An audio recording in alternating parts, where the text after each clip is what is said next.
పిల్లలకి స్కూల్ పాఠశాలైతే పేరెంట్స్‌కి స్కూల్ పేరెంట్స్‌శాల.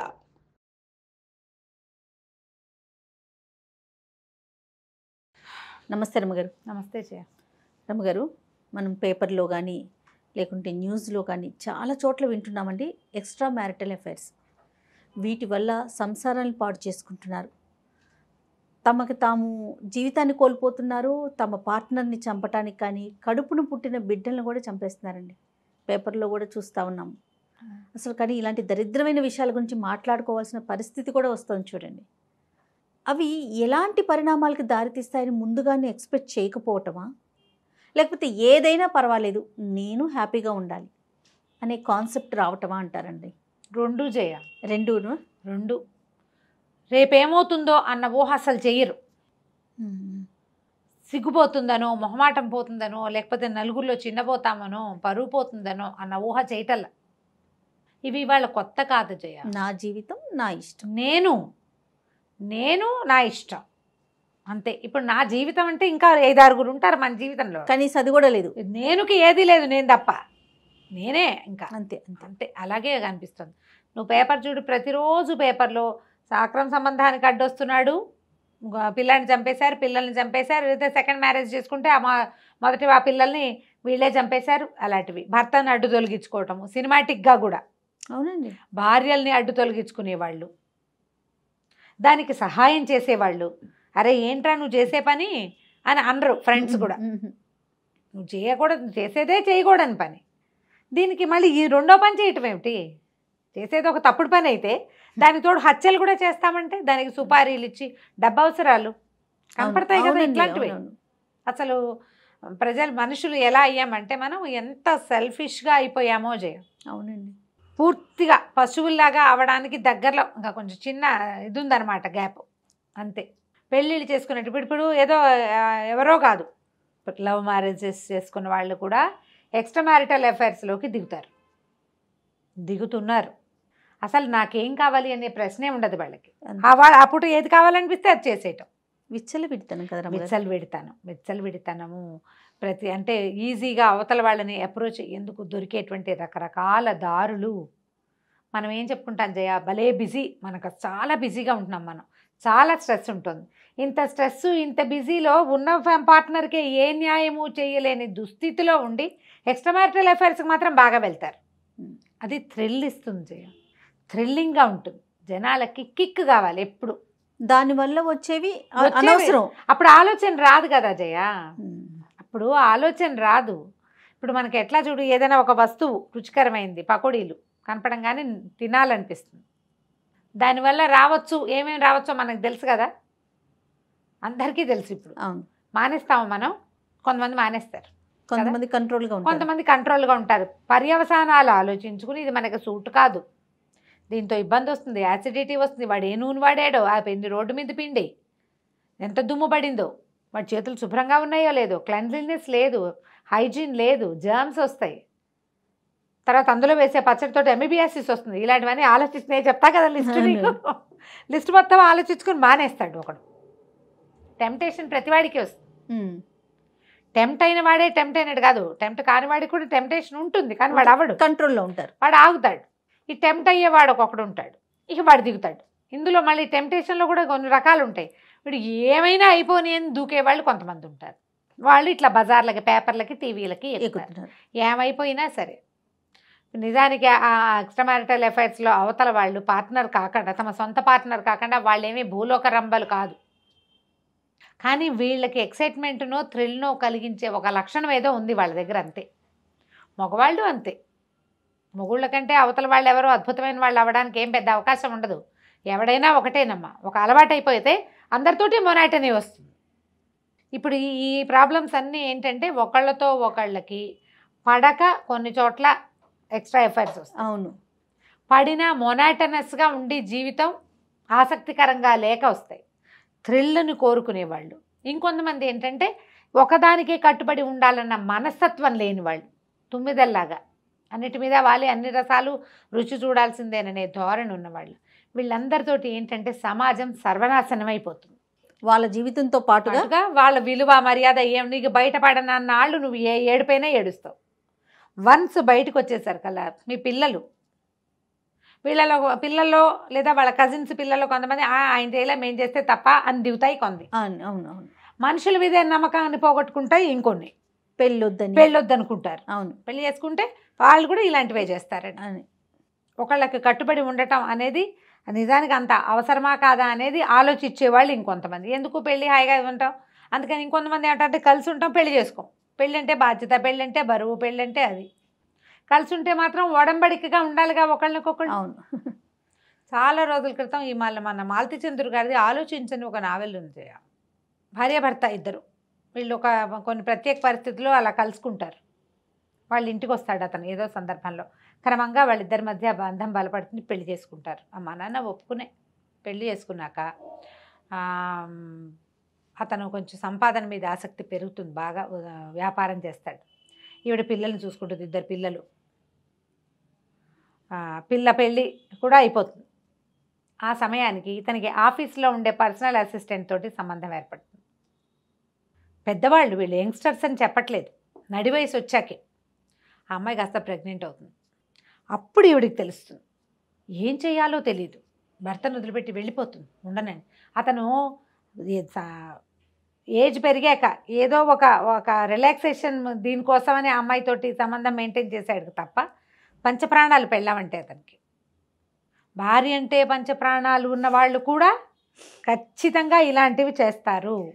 నా మనసులో మాట ఎంత కరెక్ట్గా చెప్పారు. చేస్తారు. అదే పంచ ప్రాణాలు అయి ఉండి ఎట్లా అఫైర్ పెట్టుకుంటారండి? ఇదేం పెద్ద విషయం కాదనిపిస్తుంది జయ. అప్పుడు అది తప్పు కాదనిపిస్తుందా? అది పెద్ద విషయమే కాదు. నేను తనకేం అన్యాయం చేయట్లా అని వాళ్ళు మోసపుచ్చుకుంటారు. నేను తనకేం అన్యాయం చేయట్లా, ఆస్తంతా తన పేరు మీదే ఉంది, ఇల్లంతా తన పేరు మీద, ఇల్లంతా తన పెత్తనంలోనే నడుస్తుంది. నేను చేసేది పెద్ద తప్పే కాదు. వాళ్ళు చాలామంది చేయట్లా ఇవాళ రేపు అలా అనుకుంటారు. అలాగా తామని తాము నమ్మించుకుంటారు.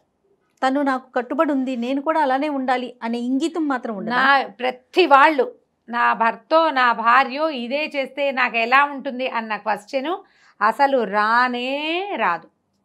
ఈవిడ ఇంట్లో నుంచి వెళ్ళిపోయాక ఒక ఆశ్రమానికి ఎక్కడికో వెళ్తుంది. అక్కడ బోధలతోటి మెల్లిగా సర్దుకుని ఈ అమ్మాయిని తెచ్చి తన దగ్గరే పెట్టుకుంటుంది. ఆ అమ్మాయితోటి ఆయనకి మానసికమైన సంబంధం లేదు, మానసికంగా ఆ అమ్మాయితోటి డిపెండెన్సీ లేదు. అయ్యో పాప అనిపిస్తుంది తప్ప. ఈవిడే ఆ అమ్మాయిని చూస్తుంది. డెలివరీ అయిపోతుంది. ఆ డెలివరీ ఆ పిల్లవాడు బతకడో ఏదో హాస్పిటలైజ్ అయ్యి చాలా ఇబ్బందికరమైన పరిస్థితి వస్తుంది. కూతురు కొడుకు ఎందుకమ్మా దాన్ని తెచ్చి ఇంట్లో పెట్టుకున్నా ఉంటారు. మరి మీ మామగారు దగ్గరుండి పెళ్లి చేశాడు, వీళ్ళిద్దరికీ తాళి కూడా కట్టించాడు, అప్పుడు అడగలేదు, అప్పుడు పోలేదు ఆ పరువు, ఇప్పుడు పోతుంది ఆ పరువు పోతుంది, అందరు నవ్వుకుంటున్నారు, అలా మాట్లాడతారు. ఆలోచించు. పుస్తకం కనుక దొరికితే చదవండి నిదానంగా. మనకి ఇలాంటి బాంధవ్యాలు మన ఇంట్లో వాళ్ళకి ఉన్నా, మనకే ఉన్నా, మనమే పెట్టుకోవాలనిపించిన ఇలాంటి కథలు ఏమైనా చదివితే కొంచెం ఆలోచన మారుతుంది. ఇప్పుడు ఇలాంటి సందర్భంలో ప్రతిసారి ఇలాగే జరుగుతుందా? ఆ రెండో వాళ్ళ కోసమని మొదటి భార్యని పిల్లల్ని అన్యాయం చేసేసేవాళ్ళు, వదిలేసేవాళ్ళు, చంపేసేవాళ్ళు, లేచక్కపోయేవాళ్ళు ఎంతమంది అయ్యారు. ఇప్పుడు ఎన్ని రకాలు వచ్చినాయి. ప్రతి వాళ్ళు కూడా ఆలోచించాల్సింది ఏంటంటే, నేనేం చేస్తున్నాను అసలు? ఒట్టి ఎక్సైట్మెంట్ కోసమే నేను ఇంకొకళ్ళతో సంబంధం పెట్టుకుంటే మనతోటే ఉన్న వాళ్ళది పరిస్థితి ఏంటి అని ఆలోచించట్లా. ఒక వ్యాలిడ్ పాయింట్ ఇందాక మీరు చెప్పింది ఏంటంటే, నేనేం అన్యాయం చేయట్లేదు కదా అంటారు. అదొక్కటే వినిపిస్తూ ఉంటుంది రమ్మగారు. ఈ అన్యాయం చేయటం అంటే ఏమిటి? ఆమెకి ఒకళ్ళకి సొంతమైనటువంటి నీ తాలూకు బాంధవ్యాన్ని, నీ తాలూకు ఎమోషనల్ బాండేజ్ని ఇంకొకళ్ళకి పంచటం తప్ప కాదా? అది డబ్బిస్తావు, ఆస్తి స్వాస్తి ఇస్తావు, అది చాలా నీకు సరిపోతుందా? పిల్లల్ని ఇస్తాడు, ఆ పిల్లల్ని కూడా ఇస్తారు చక్కగా. అది నీకు సరిపోతుందా? నేను నీతోటే ఉంటా, నా మనసు కోసం మాత్రం నేను ఇంకొకళ్ళతోటి స్నేహం చేస్తా. నువ్వు శరీరం కోసం స్నేహం చేస్తావు, నువ్వు మీ ఆవిడ ఎవరితోటైనా ఇంకోళ్ళతో ఫ్రెండ్షిప్ చేస్తుంది మనసు కోసం. ఓకేనా? ఆ ప్రశ్న వేసుకోవాలి కదా. ఆడైనా మొగైనా ఖచ్చితంగా ఇద్దరు అండి. ఆడైనా మొగైనా మా ఆయనకి అన్నీ నేనే చూసుకుంటాను, అన్నీ నేనే చూస్తా, కానీ నాకు ఎవరితోటో ఫ్రెండ్షిప్ ఉందని ఆడాళ్ళు చెప్పచ్చా? అట్లా కుదురుతుందా? కుదరదు కదా అస్సలు. ఈ భార్యాభర్తల బాంధవ్యంలోనే ఈ సమస్య వస్తుంది చేయ. అవునండి. మన అమ్మ మనకన్నీ చేస్తూ పక్కింటి పిల్లల్ని కూడా మనలాగానే ప్రేమిస్తే మనకు నచ్చుతుందా? అసలు పిల్లలైతే వేరే వాళ్ళ చంటి పిల్లని ఎత్తుకున్నా ఒప్పుకోరు. అవును. ఈ పొసెసివ్నెస్ ఉంటుంది కదా జయ, ఉంటుందిగా. పోని కాదు మీకు అవతల వాళ్ళ మీద ప్రేమే కుదిరింది, వీలైతే పార్ట్నర్ నొప్పించుకోండి, మీ వశమైతే పార్ట్నర్ నొప్పించి చేయండి. పాత రోజుల్లో ఒక విషయం చెప్పాలి ఇక్కడ. జమీందారులు, రాజులు వీళ్ళందరికీ 5-6 భార్యలు, 7-8 మంది స్త్రీలు ఉండేవాళ్ళు. జరిగేవి ఇవి. నేను కొత్తగా చెప్పట్లేదమ్మా, నేనేదో పిచ్చి మాటలు చెప్తున్నాను అనుకోకండి. సరిగ్గా ఎందుకు రమ్మగారు, మనం ఏదైనా రాజుగారి కోటలు అలాంటివి చూడటానికి వెళ్ళినప్పుడు మొదటి రానిది, రెండవ రానిది, మూడో రానిది చూడట్లే. అక్కడి నుంచి జమీందారుల కాలం వచ్చాక కూడా 2 భార్యలు 3 భార్యలు ఉండటం ఉండేది. లేదా జమీందార్ గారు ఉంటే ఎవరైనా ఇంకొక ఆవిడ ఉండేది ఆయనకి. ఆవిడ వీళ్ళ ఇంటికి రావటము, వీళ్ళ పిల్లల్ని ఆవిడ ఎత్తుకోవటము అవి కూడా ఉండేవి న్యాచురల్గా. భార్యలు ఒప్పుకునేవాళ్ళు. ఎట్లా, మేము ఇంట్లో పడి ఉంటాము, ఆయన 10 రకాల వ్యవహారాలు చేస్తాడు, ఆయనకి ప్రెషర్స్ చాలా ఎక్కువ, ఆయన రిలాక్స్ అవ్వటానికి ఈ సాధనాన్ని ఆయన తీసుకుంటే మాకు ఓకే అని ఆడవాళ్ళు ఒప్పుకునేవాళ్ళు. ఇది ఎప్పటి కాలము? నా పాయింట్ సరిగ్గా అర్థం చేసుకోండి నేనేం చెప్తున్నాను. ఆడవాళ్ళు ఇంట్లోనే ఉండే కాలం. వాళ్ళ వల్ల సంసారానికి తప్ప ఆర్థికమైన ఏ వెసులుబాటు వాళ్ళ వల్ల ఉండేది కాదు. వాళ్ళు ఇల్లు బాకిలి చూసుకుని వాళ్ళు మగవాళ్ళకి కావాల్సిన అన్ని రకాల సరదాలని వాళ్ళు తీర్చగలిగే వాళ్ళు కూడా కాదు. అప్పట్లో ఉండే కట్టుబాట్లు, ఆ పద్ధతులు, ఆ చదువులు, ఆ తెలివితేటలు అంతే ఉండేవి.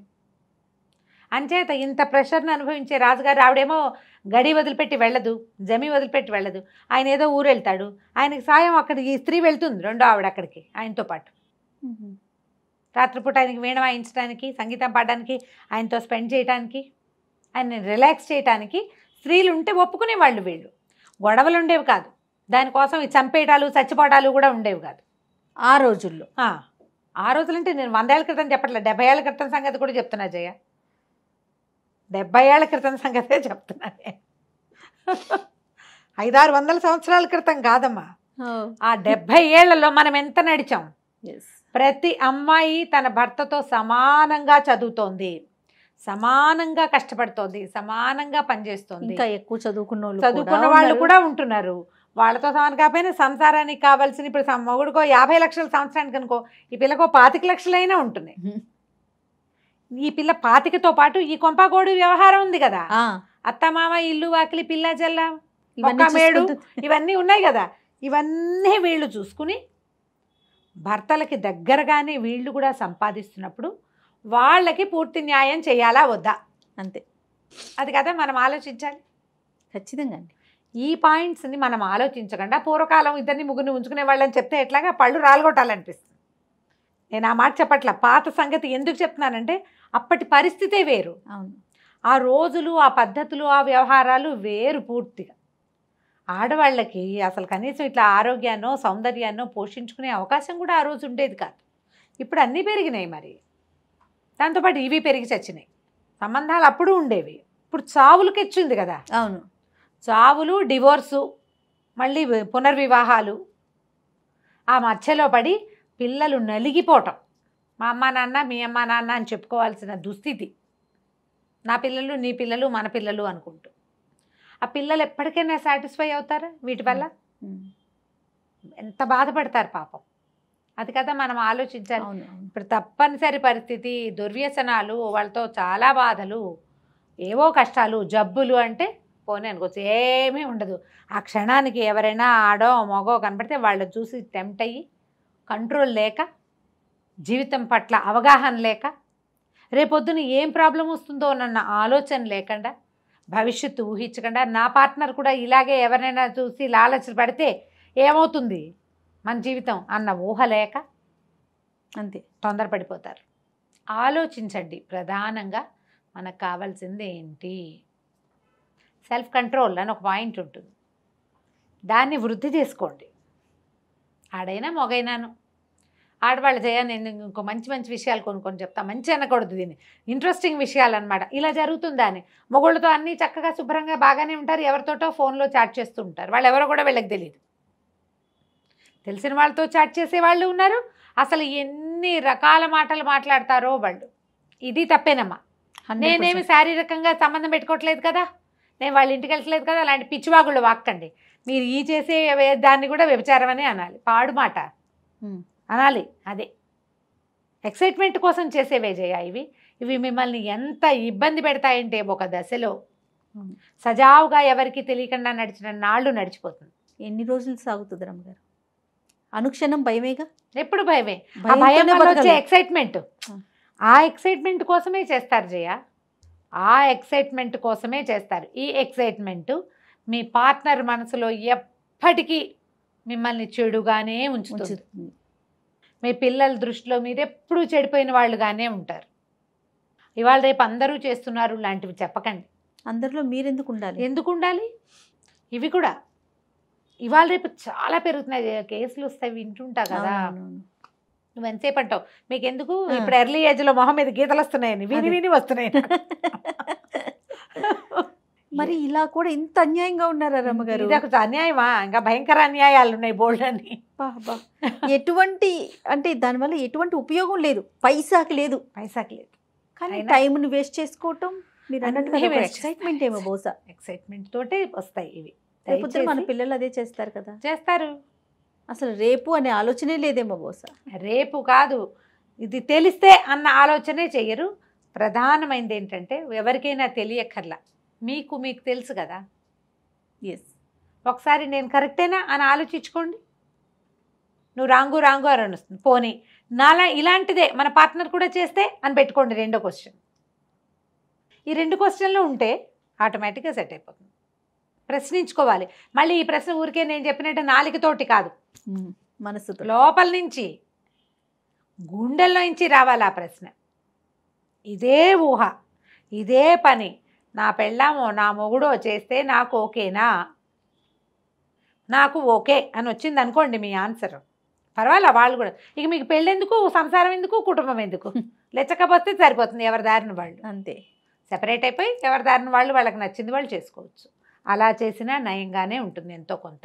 ఈ కలిసి ఉండి మీతో పాటు ఒక సంసారాన్ని వృద్ధి పొందించి ఇలాంటి వ్యవహారాల్లోకి దయచేసి దిగండి. నమస్తే రమ్మగారు. నమస్తే చెయ్యి.